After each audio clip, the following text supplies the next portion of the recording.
Oi, prezados alunos, aqui é o professor Tiziano. A gente vai continuar a nossa aula de formação do pensamento econômico, abordando a teoria econômica, né, de Karl Marx, né, que levou ao marxismo, né? Então, qual é o pensamento de Karl Marx? Vamos lá? Então, Karl Marx foi um filósofo, né, um pensador econômico, né?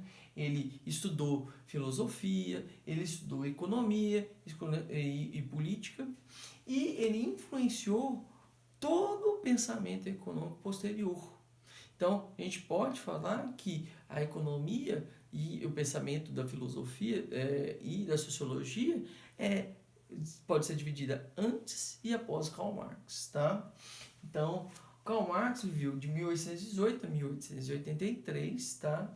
E ele viveu no quê? No auge da Revolução Industrial. Então, enquanto Adam Smith ele viveu no início, vamos falar assim, da primeira Revolução Industrial, Karl Marx já viveu o auge da Revolução Industrial, onde realmente a gente tinha várias indústrias, inclusive com condições de que subhumanas para os trabalhadores. E Karl Marx vai presenciar isso.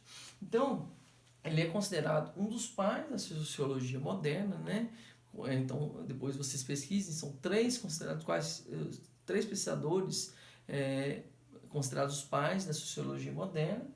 Então, Karl Marx, ele vai presenciar a Revolução Industrial e ele vai ver as condições, né, que os proletários viviam.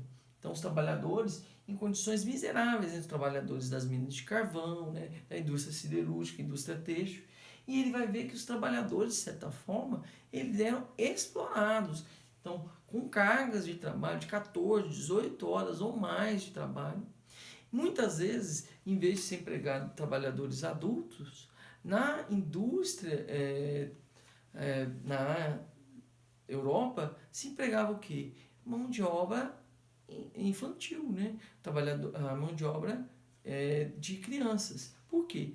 Porque era muito mais barato empregar crianças que trabalhavam com salário, às vezes, metade, um terço do valor do salário de um adulto e, de certa forma, era muito mais rentável, lucrativo para o industrial empregar crianças, principalmente na indústria têxtil e na indústria de carvão. Então ele viu essa situação de exploração do trabalhador e ele tinha empatia pelos proletários, né? Então o pensamento de Karl Marx vai ser influenciado por vários filósofos, né, que vieram antes deles, né? Mas o principal filósofo que vai influenciar o pensamento de Karl Marx foi Hegel. Então, a filosofia de Hegel, inclusive, Karl Marx, ele da sua juventude, um jovem hegeliano. Ele entra na universidade na Alemanha pensando em se formar em direito e ele muda suas ideias, vai ir para o lado da filosofia. Então ele vai ler Hegel, vai ler vários outros filósofos alemães, né, os filósofos clássicos, e ele fica muito interessado pela dialética, né? A dialética junto do pensamento do idealismo, né, de Hegel, um instrumento que Marx vai usar para sua análise. Então, qual que é o pensamento de Hegel que influenciou Marx? Então, segundo Hegel, né, o que? O idealismo, a ideia de idealismo é o que? Hegel acreditava que as ideias, né, o pensamento era que influenciava o que? A matéria, o mundo material, né? Como a sociedade vive. Então, era a mudança do pensamento, né? Que Hegel fala de Zeitgeist. Zeitgeist é o que? O espírito da época. Então, segundo o Hegel, né? É o Zeitgeist, o espírito da época, que vai influenciar nas condições de vida, nas condições de relações da sociedade. E Marx viu aquilo e falou assim, bom, ele viu a dialética e falou assim, a ideia está mais ou menos certa, mas ele pegou e falou assim, não, para ficar totalmente certo tem que virar a ideia de Hegel de cabeça para baixo, tá? E a gente vai explicar o que é isso. Então, a dialética, segundo Hegel, o que é? Hegel ele acha que é o seguinte, que não é um método de analisar o mundo. A dialética é o próprio método, como o mundo funciona. Então, o mundo, na verdade, ele vive em ter conflitos, né? De quê? Entre ideias. Então, o mundo está em constante transformação. Então, nós temos uma tese, né? Uma ideia inicial, como o nosso pensamento, nossas ideias de sociedade, né? A gente tem uma tese. E essa tese, ela gera automaticamente o seu contrário, que é a antítese. Então, é essa luta entre a tese e a antítese, né, entre contrários, que vai formar uma nova ideia, que é a síntese. Então, essa nova síntese, de certa forma, ele vai ser a nova tese, e assim sucessivamente. Então, a gente está sempre no constante transformação, no constante devir. Então, esse é o pensamento de Hegel. Marx vem aqui e fala assim, eu concordo com tudo que o Hegel falou, mas para ele, o que o Hegel está errado? É que, na verdade, não é as ideias que vai modificar o material, e sim a nosso modo de viver, né? O nosso modo de viver material é que vai influenciar nossas ideias, vai transformar nossas ideias. Então, é o materialismo histórico e dialético. Então, quem determinou esses termos, né, materialismo histórico e dialético, não foi Marx, e sim os estudiosos de Marx. Então, para ele, é o modo de existência material, o modo que os trabalhadores vivem, o modo de existência de material é que vai influenciar na transformação do pensamento e na modificação. E Marx também ele vai fazer várias críticas aos filósofos, toda a filosofia anterior a Marx. Por quê? Ele fala o seguinte, que os filósofos estão muito interessados em entender o pensamento, entender a realidade e só no mundo das ideias. Marx fala que o papel do filósofo não é só entender o mundo, e sim de mudar o mundo. Então Marx vai entrar em conflito com esses outros pensadores, né, como Auguste Comte. Por quê? Que Comte acha que as mudanças têm que ser graduais, né, e que simplesmente pequenos ajustes ao longo da história são necessários para transformações grandes. Marx acha que não. Tá? Então, a ideia de dialética é esse grande movimento, esse intenso movimento interno de negação e superação, né, de ideias. Tá? Então, Marx usa a dialética também no seu pensamento. Então, as principais obras de Marx são o quê? Então, você vai ver que ele faz uma grande crítica à filosofia. Então, daí vem o nome da Crítica à Filosofia do Direito de Hegel, manuscritos econômicos e filosóficos, né? A tese de Feuerbach, que ele leu Feuerbach, a miséria da filosofia, onde ele faz uma crítica a todo o pensamento filosófico da época, falando que os filósofos estão apenas interessados em interpretar a realidade, não em modificar. E ele fala sobre lutas de classes na França, né, que levou à Revolução Francesa, o 18 de Brumário, Napoleão Bonaparte, Luiz Bonaparte, e os principais livros deles são o quê? A Ideologia Alemã, o Manifesto Comunista e o livro O Capital, né? Então, na ideologia alemã, ele põe as suas primeiras ideias sobre como que é o pensamento socialista, né? O marxista. E o pensamento que o pensamento do socialismo científico.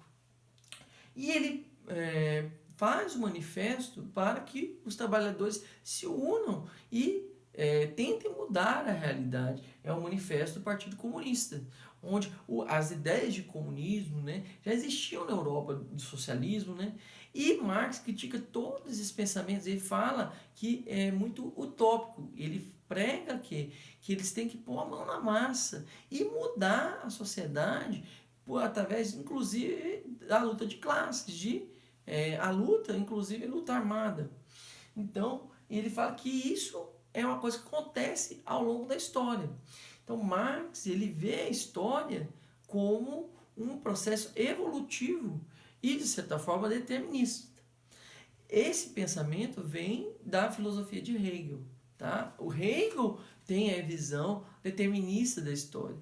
Então, quais são as preocupações de Marx? Ele vê as desigualdades sociais com indignação e ele fala que o papel do filósofo não é de interpretar a realidade. Ele fala que todos os filósofos, só no passado, interpretavam a realidade. E ele acha que o papel do filósofo é de mudar o mundo. Então ele vem com a ideia de transformação, de revolução.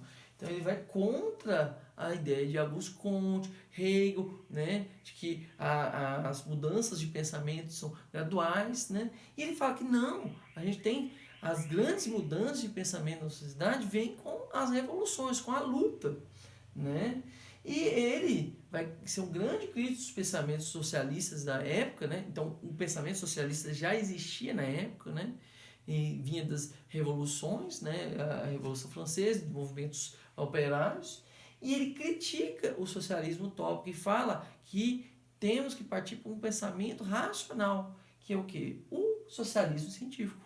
Tá? A gente vai ver os críticos de Marx falam que o socialismo dito científico de Marx, na verdade, não tem nada de científico. Tá? Então, o Karl Marx, ele fala de o materialismo histórico, ou seja, as condições de vida material da sociedade é que molda o pensamento da época, né? O Zeitgeist, segundo Hegel, né? Então, Marx ele fala que o material é que muda a ideia, e não o contrário, a ideia que muda o mundo, tá? Muda o material. Então, baseado na filosofia de Hegel, na dialética, Marx vai propor o quê? Ele vê como Hegel também que a história é regida por leis naturais. Então ele acha que existem leis, a história é naturalmente uma evolução.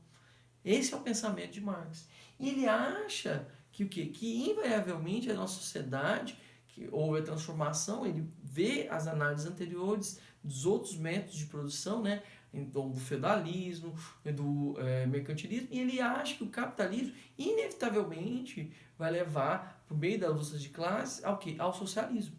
Ele acredita isso. Então, ele tem uma visão meio determinista. E ele, inclusive, ele faz uma homenagem a Darwin, né? O pensamento de Darwin influenciou, então, o pensamento de Karl Marx. Mas o Darwin era totalmente contra o pensamento comunista, né, de Marx. E ele não fica muito contente com essa dedicatória. Então, ele dedicou Karl Marx, o livro Capital, a Darwin, tá? O pensamento dele de evolução histórica. Tá? Então, segundo o pensamento do socialismo científico de Marx, que é o modo de produção da vida material, né, vai condicionar o conjunto da vida social, as interações sociais, a dinâmica de trocas materiais e vai influenciar também na política e na formação espiritual e de consciência do indivíduo. Tá? Então, segundo Marx, é a realidade, é um intenso processo dialético, tá? Onde existe sempre a luta de contrários. E entre essas lutas de contrários, ele fala sobre o quê? Qual é o motor da história? O motor da história, né, de transformações, segundo Marx, é a própria luta de classe. Então ele fala que são as lutas entre o... Então sempre a contraposição entre o dominado, né, e o opressor, não, o oprimido e o opressor. Então a classe dominante e a classe subalterna, né? Então ele vai ver isso com uma realidade interpretando todos os dados da história, né? Então ele vê o seguinte, que a gente, segundo Marx, inicialmente a sociedade humana vivia um comunismo original primitivo, né? Onde todo o meio de produção era comum. E o que acontece? Com a divisão do trabalho, então Marx leu a Adam Smith, ele acha que as divisões do trabalho, né, e a cooperação e a harmonia inicial do primitivismo, da comunidade primitiva, eles vão ser deturpados pela forma de distribuição dos excedentes de produção, né, com a divisão social e que a repartição dos excedentes, né, da renda, só é possível através da luta de classes. Então, no momento que alguém apodrece dos meios de produção, segundo Marx, alguém fala assim, cercou uma terra e fala assim, isso é meu? Então, aí há o quê? A geração de conflitos. Essa é a ideia de Marx, tá? Então, Marx acredita que a propriedade privada dos meios de produção é que o grande gerador de conflitos na sociedade, tá? Então, a distribuição da renda, segundo Marx, só é possível de forma o quê? Através da luta entre as duas classes que vão competir por essa renda. Então, a sociedade, segundo Marx, o que acontece? Com o desenvolvimento de ferramentas e técnicas, né, ocorre uma melhora da produção, aumento dos excedentes, e isso acontece um problema porque a distribuição não é justa.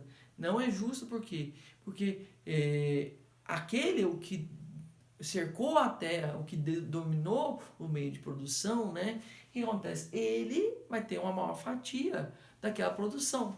Então, a propriedade privada, segundo Marx, é o grande problema da sociedade. E ele vai influenciar na economia e vai levar à formação de classes sociais. Então, desde a época do desenvolvimento da atividade, né? E ele vai analisar a história segundo essa visão. Então, segundo Marx, sempre o grande motor da história é a luta de classes, né? Então, sempre a gente tem um antagonismo, uma oposição entre o explorado e o explorador, né? Então, a gente tem uma complementação também, né? Entre o explorado e o explorador, mas a gente tem uma relação dialética, onde inicialmente a gente tem a harmonia, né? E aí vem o antagonismo pela divisão do trabalho, tá?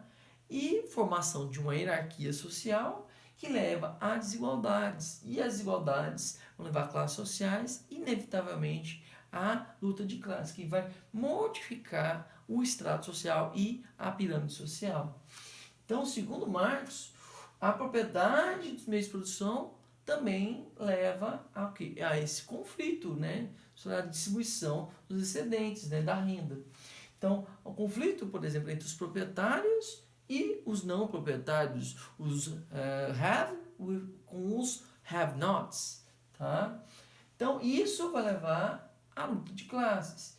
Então, a luta de classes, segundo Marx, sempre existiu. Então, a gente tem, na Idade Antiga, a luta entre os escravos e os cidadãos livres, o servo e o senhor feudal, né? O operário e o patrão. Então, essa é a visão de Marx, que o conflito da distribuição sempre vai resultar na modificação e transformação da sociedade. Então, segundo Marx, com o capitalismo, então a gente vai ter o quê? A burguesia ascendendo socialmente e o conflito de interesses com o quê? Com o proletário, tá? Então, o Karl Marx, ele vem daquela visão, ele lê os clássicos e vem da ideia de que de valor trabalho. Então, o que dá valor ao produto, né, a mercadoria, é o que? É o trabalho investido nela. É lógico que Marx, inicialmente, quando ele era um jovem, ele via como o seguinte, gastou 6 horas naquele produto, então, aquele produto, o que vale ele são 6 horas de trabalho. Tá? Essa é a visão de Marx inicialmente. Mas depois ele vê que a especialização modifica a capacidade produtiva. Então, é claro que a habilidade individual influencia. Por quê? Porque senão o trabalho de produzir, por exemplo, uma cadeira era o quê? Aquela pessoa que demorasse mais para produzir uma cadeira, aquele produto ia valer muito mais, porque gastou mais horas produtivas. Aquele fosse menos habilidoso, seria o quê? Menos produtivo, mais o valor da mercadoria. Se todo o valor do trabalho seria em horas trabalhadas, ela valeria mais. Então Marx fala assim, não é bem assim. E sim, e vê com a visão inicialmente geral, né, da produtividade. Mas, na primeira visão de Marx, quando ele era jovem, ele vê exatamente isso, né, como a ideia de que o valor de uma coisa é a quantidade de horas investidas, né? Então, é o tempo socialmente empregado, tempo social aplicado na produção de algum produto. Então, os economistas ingleses clássicos viam também isso, o tempo de trabalho mais os gastos leva ao preço da mercadoria. Marx, segundo ele, a habilidade individual também influencia, né? E as técnicas vigentes também é um fator importante na produtividade. São fatores que determinam o preço da mercadoria. Mas o valor da mercadoria será então que o tempo socialmente necessário para a produção da mercadoria. Então, qual que é o tempo socialmente justo necessário para produzir uma mercadoria? É aquele que deve ser o valor da mercadoria, tá? Então, se você retirando os gastos, né, com matéria-prima, né, ferramentas, todo o resto do custo da mercadoria seria trabalho. Essa é a visão de Marx, tá? Então, aí vem a ideia de mais-valia. O que é mais-valia? Então, mais-valia é a diferença, né, baseado nessa teoria do valor-trabalho dos clássicos, né? Então, para os economistas clássicos, que os custos do fator trabalho constituem praticamente, né, a totalidade dos custos de produção, tá? Com exceção da matéria-prima, né, o resto é tudo fator trabalho. Então, isso que determinava o valor dos bens. Então, para Marx, o que? O lucro capitalista vem da diferença entre o valor final da mercadoria produzida e a soma do que? Dos meios de produção e do valor trabalho. Então, segundo Marx, na verdade, o capitalista, o empreendedor, ele está roubando do trabalhador. Por quê? Porque o trabalhador deveria ter todo aquele valor de trabalho devolvido para ele na forma de salário. E ao capitalista, ao vender produto com um valor diferente do valor, ele estaria o quê? Pagando menos horas de trabalho para o empregado. E isso era convertido em lucro. Ou seja, a teoria da exploração. Então, mais-valia é nada mais que a exploração do trabalhador. Então, o dono dos meios de produção, ele explora a mão de obra. É claro que Marx ele não vê isso como assim, como o capitalismo sendo necessariamente mal, mas ele vê que isso é a lógica do capitalismo. Então, para o capitalista ter lucro, ele tem que explorar a mão de obra. Então, ele tem que ou pagar menos a mão de obra, ou o quê? Tem a ideia de mais-valia absoluta e mais-valia relativa. Então, a base do lucro do sistema capitalista é o quê? É a mais-valia. É a quantidade de horas trabalhadas que o empregado não recebe. Então, segundo Marx, tem dois tipos de mais-valia. Então, a gente tem a mais-valia absoluta e a mais-valia relativa. Então, a mais-valia absoluta é aquela, por exemplo, quando o trabalhador é obrigado, né, uma vez que tem alto desemprego e tal, se ele não fizer, outra pessoa vai substituir ele. Então, ele está sempre com medo de ser desempregado. Então, a mais-valia absoluta é quando o patrão ele obriga o trabalhador a trabalhar, por exemplo, horas extras sem receber nada em troca. Ou, por exemplo, o trabalhador trabalha 6 horas por dia e o empregador só paga 4. Tá? Então, essa seria a mais-valia absoluta. Mas com o emprego de capital e tecnologia, o que Marx vê? Ele fala assim, o trabalho passa a ser mais produtivo. Então, a mais-valia passa a ser relativa. Então, o que é isso? Com o emprego de capital, enquanto um trabalhador gasta 2 horas para produzir uma cadeira, por exemplo, com o emprego de maquinário, ferramentas, meios de produção, o trabalhador passa a ser muito mais produtivo, ou seja, e aí a produtividade multiplica. E aí a mais-valia também a multiplica. Por quê? Com 1 hora de trabalho, ele vai produzir a mesma coisa que ele produzia com 10 horas de trabalho. Tá? Então, da mesma forma, segundo Marx, ocorre uma exploração, porque essa diferença nunca vai ser paga ao trabalhador. Então, se ele tentar comprar o produto, dependendo do salário dele, nem ele consegue comprar, né? Sendo que foi ele que produziu. Então, isso leva também, de certa forma, a divisão do trabalho, à alienação do empregado. Então, o empregado ele nunca tem ideia do total da produção, de quanto que vale aquele trabalho dele, por quê? Porque ele é alienado do sistema todo. Ele só vê faz uma atividade repetitiva e ele nunca vê o fruto final do trabalho dele. Por exemplo, numa fábrica de móveis, ele nunca vê o quê? A não ser que ele seja o final no embalador, ele nunca vê o produto final do trabalho dele, tá? Seria a ideia de Marx, né? Por exemplo, seria aquele filme Admirável Mundo Novo, né? O quê? A pessoa que aperta parafusos. Ele nunca vê o produto final do trabalho dele. Então, ele é alienado dos custos de produção, ele não sabe nada do custo de produção, ele fica alienado e não tem como exigir isso do empregador. Então, segundo Marx, a mais-valia vem do quê? Segundo ele, vem o cálculo, que é Y igual a V mais MC. Como assim? Então, o Y, né, seria o quê? O produto bruto da economia, ou o produto, o valor daquele produto básico que ele produziu. Vamos pôr aqui o valor de uma cadeira, por exemplo. E o V é o variável da equação. O que é isso? Os valores variáveis que ele paga aqui, de salários, né? O de maquinário. Então, o valor de equipamentos é o valor variável, principalmente em salários, tá? Então, o valor capital variável. M é a mais-valia, ou seja, o valor que é extraído dos trabalhadores, né? Que não é pago totalmente aos trabalhadores, né? Ou seja, de certa forma explorado.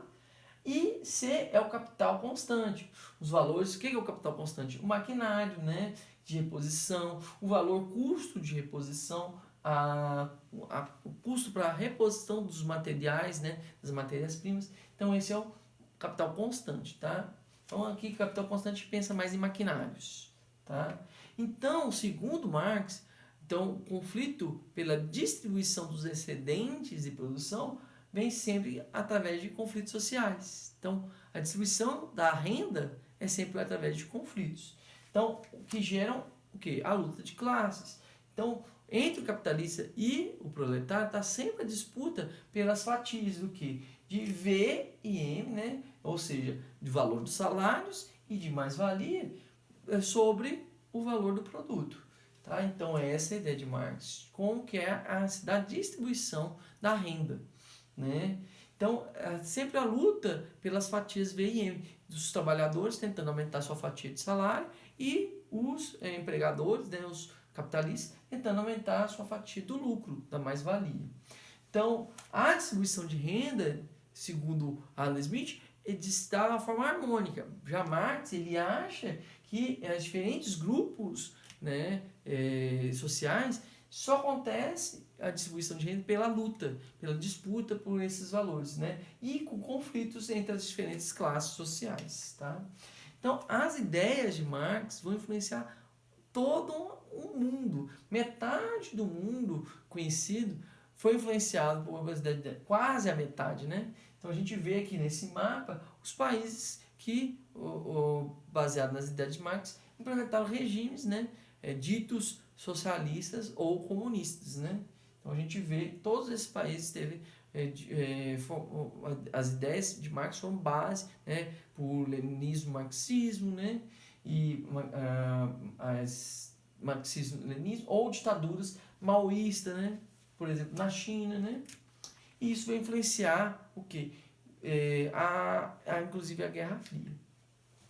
Mas olha só, a influência de Marx foi muito grande, mas no final da sua vida, Marx ele nunca foi muito lido por os seus contemporâneos quando era vivo. Ele foi quase um desconhecido. Mas quando ele chegou perto da sua morte, ele viu que os socialistas franceses estavam interpretando a sua ideologia. O que ele viu? Ele olhou o que é interpretado da sua ideologia e falou assim: se isso é marxismo, tudo que sei é que eu não sou marxista. Marx, de certa forma, ele foi um pouco contraditório, porque ele viveu uma vida de bonanças, porque ele se casou, ele era um burguês, né, de origem burguesia judaica, né, o pai dele era advogado, né, casou com uma mulher da família Westphalen, né, a esposa dele, que era da aristocracia, e ele viveu durante muito tempo da renda aristocrática da esposa dele. E depois ele foi expulso, né, dos países onde ele morou e foi até ao Reino Unido, onde ele teve a sua última parte da vida. E ele dependeu de um financiador, que foi Engels. Né? Engels financiou Marx para ele publicar as suas obras. Tá? Então ele foi dependente. Então muitas pessoas, os críticos de Marx, criticavam isso, que ele foi muito dúbio, ele nunca viveu plenamente o que ele pregava. Tá? Então, os principais críticas ao marxismo vêm de, por exemplo, filósofos como Karl Popper. Então, Karl Popper, o que ele fala? Ele fala sobre a miséria do historicismo. Que é isso, né? Então, um dos livros dele, o título é esse, A Miséria do Historicismo.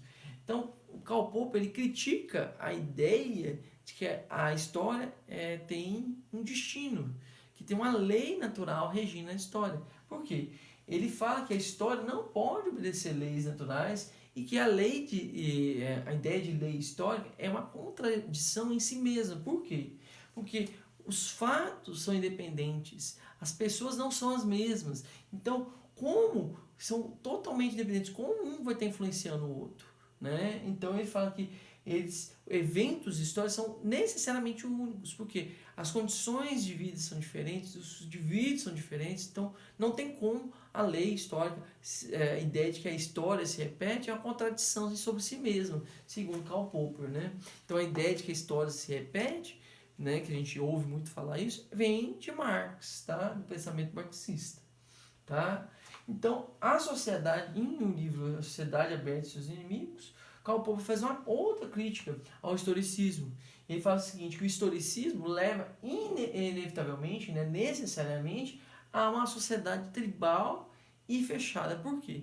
Se você acredita que a história é determinista, então você vai defender aquela ideia e vai querer impor isso aos outros. Então leva necessariamente ao desprezo pelo quê? Pelas liberdades individuais. Então esse é o pensamento de Karl Popper.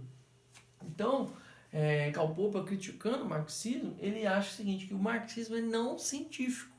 Então, apesar do marxismo falar de socialismo científico, ele fala que é uma teoria, Marx ele acha que inevitavelmente o mundo vai caminhar ao socialismo, que o capitalismo, pelas suas próprias contradições internas, vão levar ao socialismo. Então, Karl Popper fala o seguinte, que uma ideia que não é passível a ser contestada, porque Marx não aceitava que o capitalismo o socialismo não pudesse ser inevitável. Então ele fala o seguinte, que uma teoria que não se permite essa contestação não é científica. Por quê? Porque teoria científica tem que ser falseável. Ou seja, ela tem que ser levada ao escrutínio da razão e tem que ser testada. Então, caso contrário, se a gente não pode falsear uma teoria, ou seja, tentar negar ela pela teoria de hipóteses, né? O que acontece? Ela deve ser incluída no campo das crenças e ideologias. Uma teoria que não pode ser testada, que ela não pode ser contestada, então ela não é uma ciência, e sim uma ideologia. Tá? Essa é a ideia de Karl Popper. Tá? Então, outro grande crítico de Marx foi Ludwig von Mises, então, da escola austríaca econômica. Então, Ludwig von Mises, tá? Ele foi um grande crítico do marxismo e ele, segundo o seu livro, né, Ação Humana, um tratado de economia, nesse livro ele aborda o problema do cálculo econômico no socialismo. O que é isso, meus queridos alunos? Então, o problema do socialismo é que ele não prevê como que vai ser feito o cálculo econômico. Como assim, professor? Então, o cálculo econômico do socialismo, ele vai ser regido por quê? Pela elite dominante do Estado. Né? Então, pela uma certa elite, né? E o Marx até início contraditório, segundo o pensamento de Mises, por quê? Porque ele fala que o Estado vai deixar de existir no futuro, e não fala como que vai ser isso possível. Então, o cálculo econômico no socialismo, segundo o von Mises, é impossível. Por quê?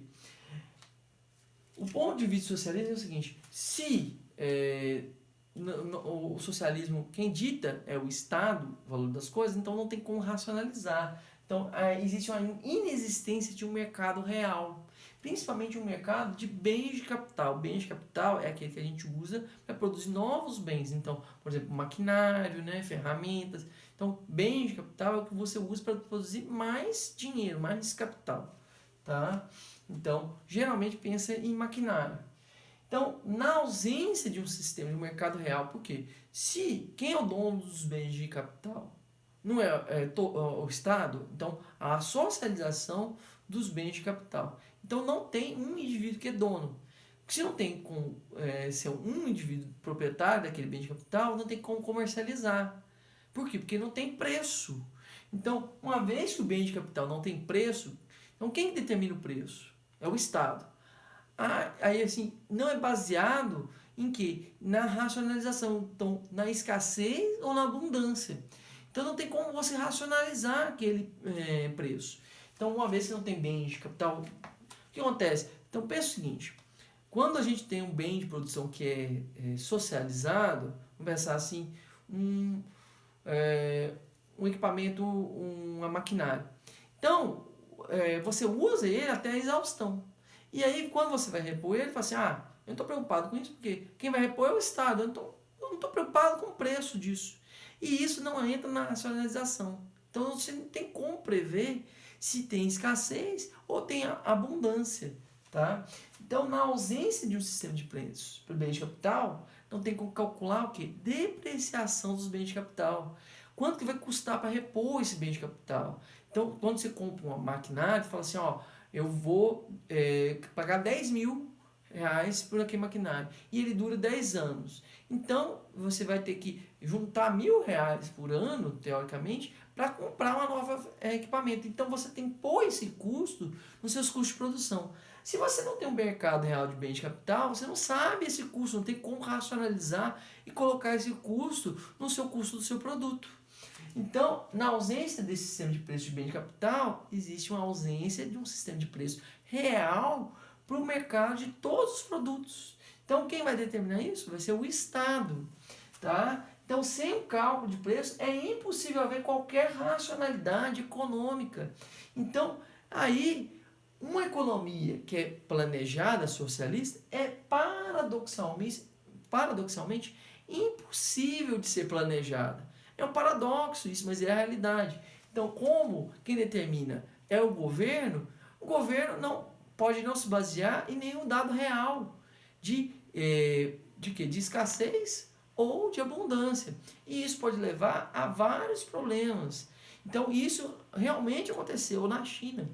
Por exemplo, vou dar um exemplo aqui. Na China, quando houve a ideia de expansão da indústria siderúrgica na China, na época do Mao Tse Tung, o que eles fizeram? Eles queriam expandir a produção de aço a todo custo para competir com a indústria capitalista. Então, a todo custo. Então, como eles não tinham grande quantidade de minas, de minério de ferro e tal, então eles teriam que importar esse minério de ferro. Uma alternativa, o que é? É pegar tudo que você tem de ferro na sociedade e derreter para produzir aço. Então, Mao instituiu uma lei onde confiscava qualquer equipamento de aço, de ferro, para produzir aço em pequenas siderúrgicas, visando aumentar a produção de aço sem qualquer necessidade, é simplesmente para produzir aço. Então, o que aconteceu? Eles começaram a confiscar, inclusive, ferramentas agrícolas que produziam alimentos. Então, foice, machado. E aí aconteceu? Isso impactou na produção de alimentos. Qual foi o resultado disso na China? A grande fome na China. Então, 50 milhões de pessoas, é uma estimativa, né, pode ser mais ou menos, vieram a morrer de fome na China por um erro de planejamento, visando inicialmente produção de aço. Eles esqueceram que era necessário ferramentas para a produção de alimentos. Então, uma decisão totalmente política inviabilizou a decisão racional e econômica. Então, ou seja, Ludwig von Mises está certo nessa crítica ao socialismo, de certo ponto. Tá? Então, outro grande crítico ao socialismo, socialismo científico, né, foi o quê? Petirin Sorokin. Petirin Sorokin era um sociólogo russo, né, que viveu de 89 a 68, 1889 a 1968, e ele foi exilado nos Estados Unidos, tá, em 1923. Então, qual que é a visão dele? Então, que Marx estava errado por quê? Segundo Marx, a história humana é sempre regida por conflitos, por lutas de classes. Mas Petirin Sorokin fala o seguinte, que na verdade a grande parte da história não é regida por conflitos, e sim de quê? De cooperação entre as classes. Porque senão a gente vive em eterna guerra. E a gente tem períodos de paz intercedido por períodos de conflitos. Então, para Petirin Sorokin, a história do mundo, na verdade, é determinada para Petirin Sorokin, não só unicamente pelo conflito entre as classes sociais. E, segundo ele, a cooperação entre as classes sociais é um fenômeno muito mais universal do que o fenômeno do antagonismo entre as classes. Então, as classes geralmente se cooperam muito mais do que o conflito pelas disputas, a renda, né? Então, segundo ele, Marx está errado porque ele não é só unicamente regido pelo conflito, e sim mais regido pela cooperação. Então, agora a gente vai iniciar o nosso próximo pensamento econômico, que é a escola neoclássica. Então, uma nova escola econômica que é chamada de pensamento neoclássico. Ou seja, eles leram os clássicos, né, até Marx, e vão modificar o pensamento econômico. Então, vai ter uma nova revolução no pensamento econômico com o advento desses pensadores, que são Karl Menger, William Jevons, Marshall, von Mises, Hayek e Schumpeter. Então, a gente tem uma nova visão com Marx, né, e os clássicos têm uma visão baseada na oferta. A gente vai ver que a economia neoclássica está olhando o outro lado, que é o lado da demanda, na determinação dos preços e no equilíbrio na economia, tá bom? Então, até a próxima aula. Muito obrigado.